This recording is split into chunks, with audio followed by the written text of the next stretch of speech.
ओं सर्वमंगलमंगल्ये शिवे सर्वार्थ साधिके शरण्ये त्र्यंबके गौरी नारायणी नमस्तुते सृष्टिस्थिति विनाशानं शक्तिभूते सनातनी गुणाश्रय गुणमये नारायणी नमस्तुते। जय बड़ मायर जय, जय महादेवी महामायर जय।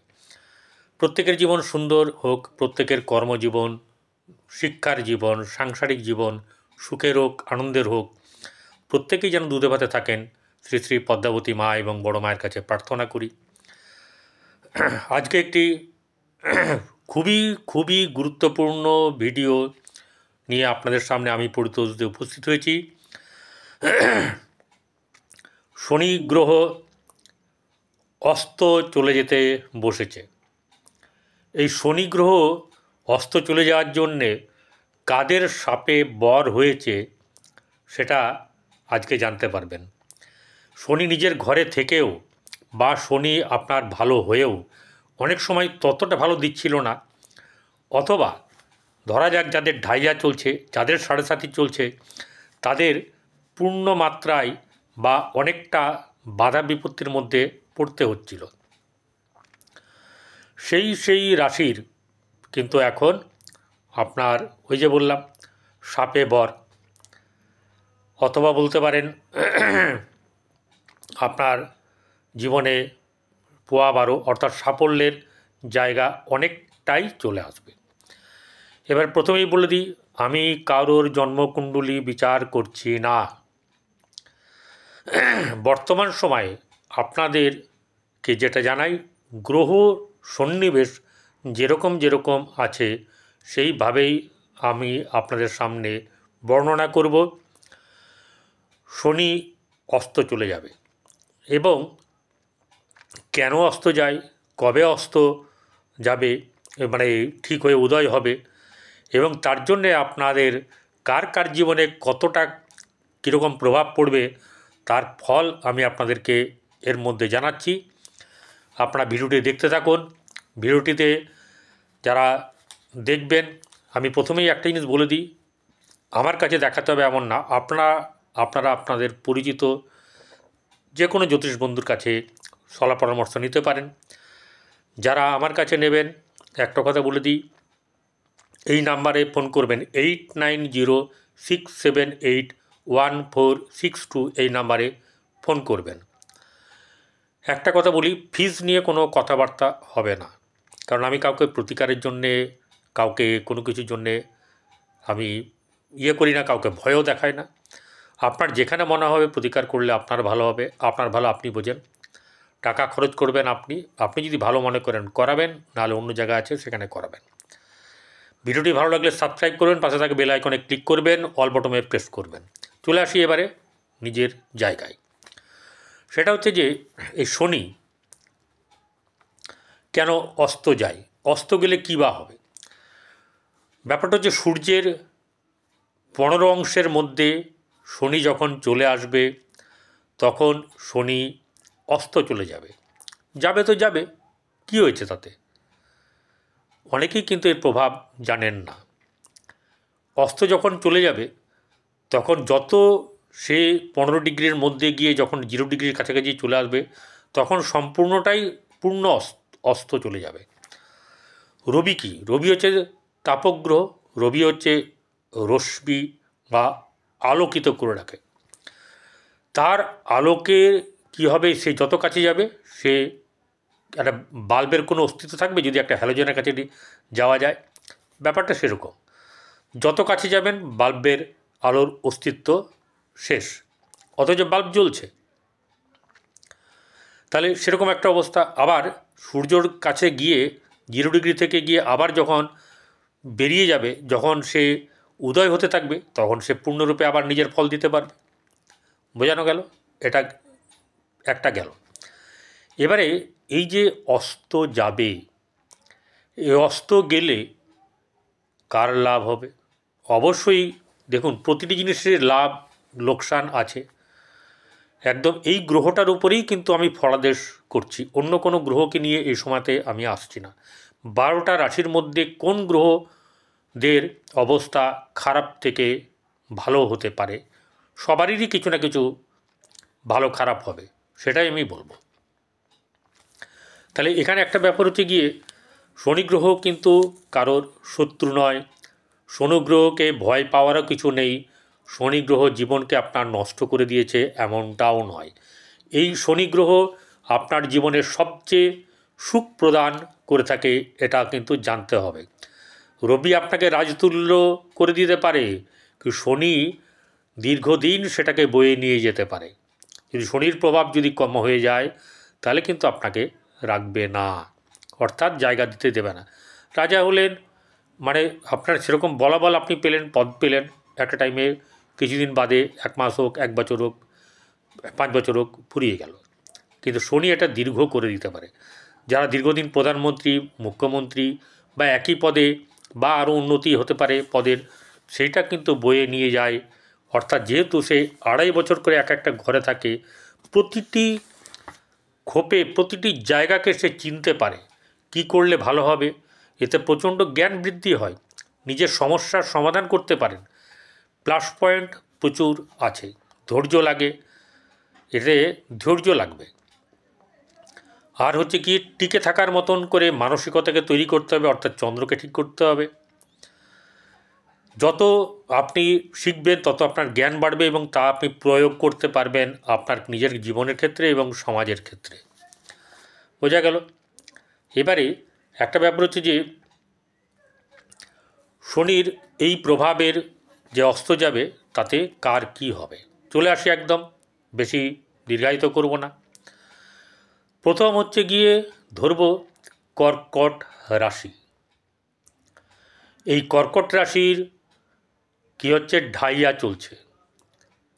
কর্কট রাশির ক্ষেত্রে শনি যেখানে বসে আছে অষ্টমে বসে আছে, অষ্টমে ঢাইয়া চলছে। তার ঢাইয়া চলছে, যার ঢাইয়া চলে, যার গ্রহ খারাপ থাকে, তার যদি শনির দশা মহাদশা চলে আর ঢাইয়া চলে তাহলে কিন্তু খুবই খারাপ। তাহলে এই জায়গাতে যাদের আছে, যদি শনির ঢাইয়া চলে, শুধু শনির ঢাইয়া চলে, সেই যে তার প্রকোপ পাচ্ছিল, সমস্যা বাধাবিঘ্ন হচ্ছিল, তাহলে শনি যখন হালকা হয়ে গেল তার ওই প্রভাব থেকে, তাহলে আপনার কি কি ফল হবে। প্রথম কথা হচ্ছে যে আপনার জীবনের ক্ষেত্রে যে কর্মের উন্নতি যাতে বাধাপ্রাপ্ত হচ্ছিল, সেই কর্মের উন্নতি অর্থাৎ দশমভাবে দৃষ্টি যে দিচ্ছিল, সেটা কিন্তু সেই দৃষ্টিটা অনেক হালকা হয়ে গেল। তার মানে আপনার ওঠার সুযোগ হয়ে উঠল। আর একটা ভালো কথা জানিয়ে দিই, সেটা হচ্ছে আপনার ঢাইয়ার আর কোনো কাজে আসবে না, আপনার ঢাইয়া শেষ। কারণ কি? কারণ হচ্ছে গিয়ে 29শে মার্চ চলে যাবে পরের ঘরে।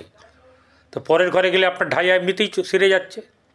তাহলে এখন থেকে আপনি ঢাইয়ার থেকে বিপদমুক্ত হয়ে গেলেন।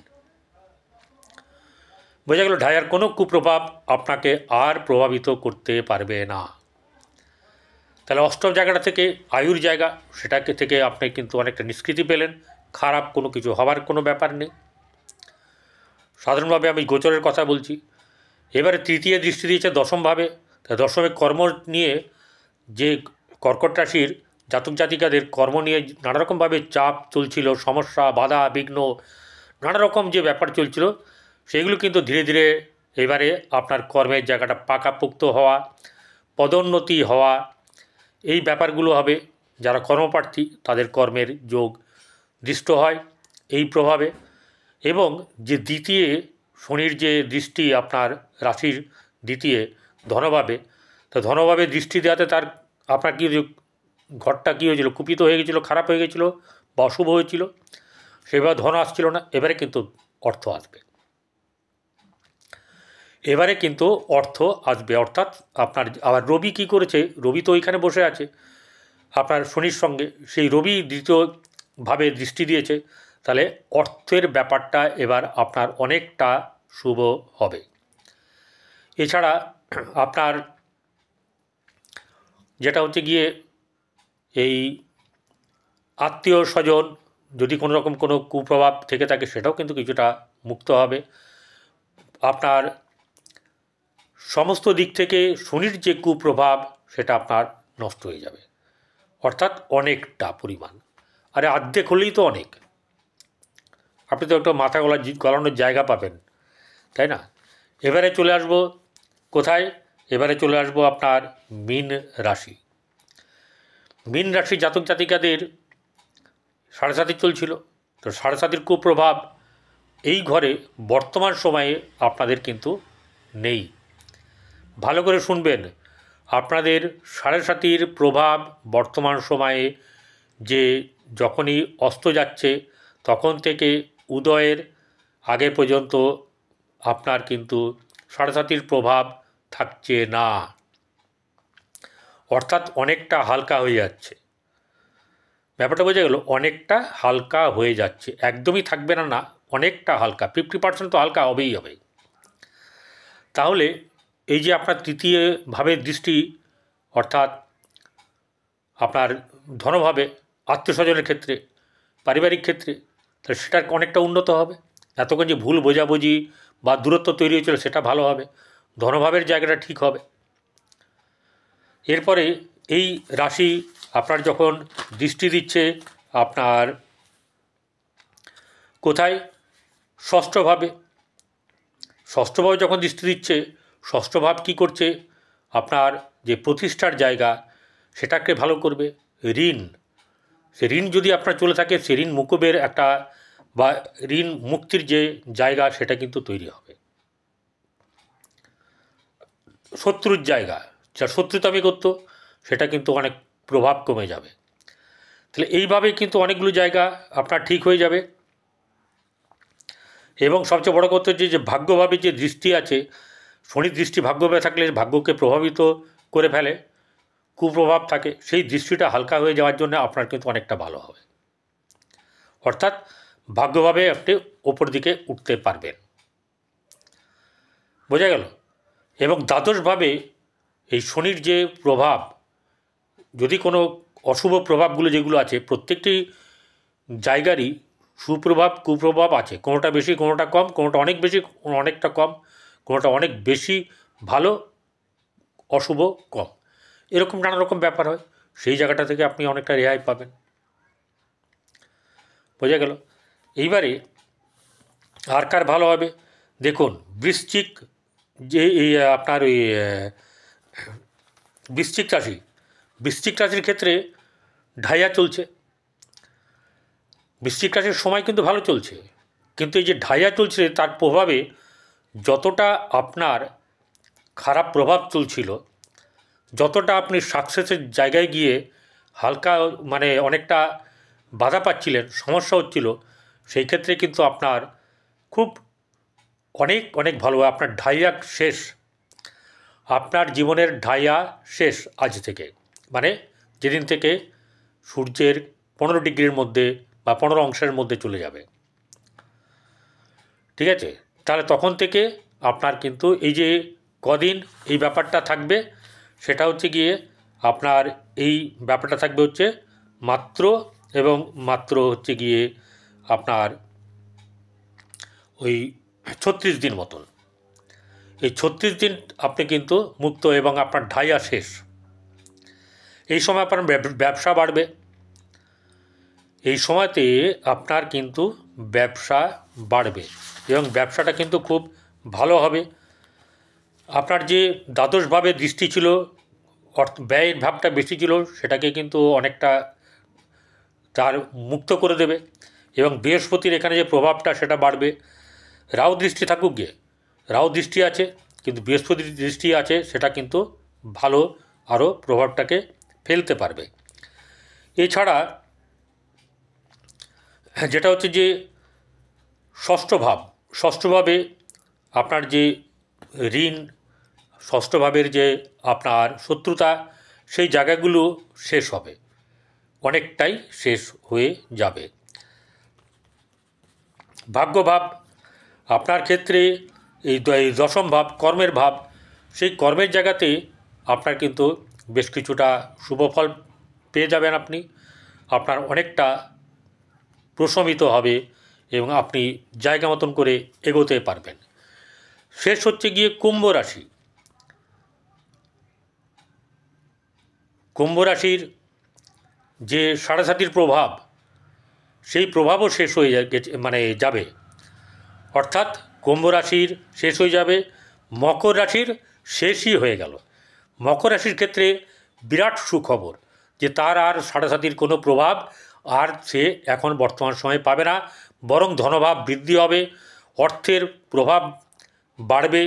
এবং আপনাকে যেটা করতে হবে, মুখটাকে ঠিক রাখতে হবে, কাউকে খারাপ কথা বলা চলবে না, মুখের উপর জবাব দেওয়া চলবে না, এগুলোকে করতে হবে না। আপনি নানাভাবে বলতে পারেন, অর্থাৎ কড়া ভাষায় বলবেন না, মধুর করে আপনার বলার চেষ্টা করুন, তাতে কিন্তু ভালো হবে। তাহলে মকর রাশির ক্ষেত্রে শুভ প্রভাব ফেলবে তার জীবনে, সমস্ত জায়গাগুলো আপনার ভালো হবে এবং অষ্টম জায়গাটাতেও ক্ষেত্রেও আপনার কিন্তু শুভ হবে, অর্থাৎ আপনি এবারে এগোতে পারবেন, ভালো হবে। চতুর্থ জায়গায় গৃহের ভাবটা শুভ হবে, এই ক্ষেত্রে অনেকটাই আপনার ক্ষেত্রে শুভ হবে এবং আপনি অনেকটা দূর এগোতে পারবেন।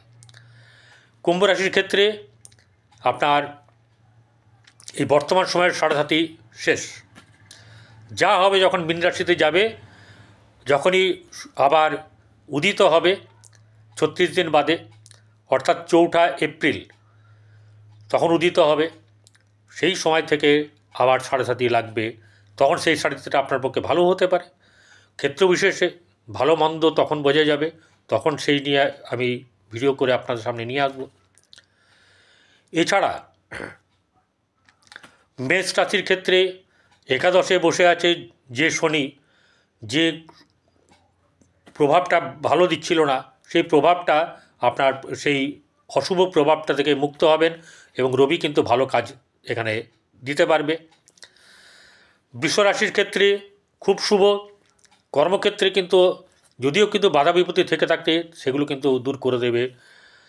মীন রাশির ক্ষেত্রে ভাগ্যের জায়গা অনেকটা ঠিক করবে, অনেক অনেক অনেক কর্মক্ষেত্রের জায়গা আপনার ভাগ্য এগিয়ে নিয়ে যাবে, সেক্ষেত্রে আপনার ভাগ্যের ফল পাবেন। সিংহ রাশির যে সপ্তমে বসে থাকে, সপ্তমে যে খারাপ এতদিন দ্বন্দ্ব, ব্যবসার ক্ষেত্রে ক্ষতি বা যত লাভ পাচ্ছিলেন না, সেক্ষেত্রে কিন্তু অনেকটা ভালো হবে। কন্যা রাশির ক্ষেত্রে ষষ্ঠের জায়গাটা ভালো হবে, ঠিক আছে, ষষ্ঠের জায়গা অর্থাৎ শত্রু ঋণ এসব ব্যাপারগুলো থেকে আপনি ভালো পাবেন। তুলা রাশির ক্ষেত্রে পঞ্চম জায়গা, যেখানে প্রেমের ক্ষেত্রে অসুবিধা হচ্ছিল, আপনার শিক্ষার জীবনে গতিতে বাধা পড়ছিল, সেখানে কিন্তু এবার অনেকটা স্মুথ হয়ে যাবে। ধনুরাশির ক্ষেত্রে গৃহে অর্থাৎ ভাই বোনদের সঙ্গে সম্পর্কের উন্নতি ঘটবে, এগুলো আপনাদের সকলের জীবনে ঘটবে, সকলের ভালো হবে। এবং আপনারা, শনি কিন্তু খারাপ গ্রহ নয়, শনির মতন করে চলুন, দেখবেন আপনার জীবনে ভালো ফল পাবেন এবং আপনাদের কিন্তু অনেক অনেক জীবনে প্রোগ্রেস হবে, যেই প্রোগ্রেসের কারণে আপনার জীবনের উন্নতি, সুখ এবং ভোগবিলাস সমস্ত কিছু আপনার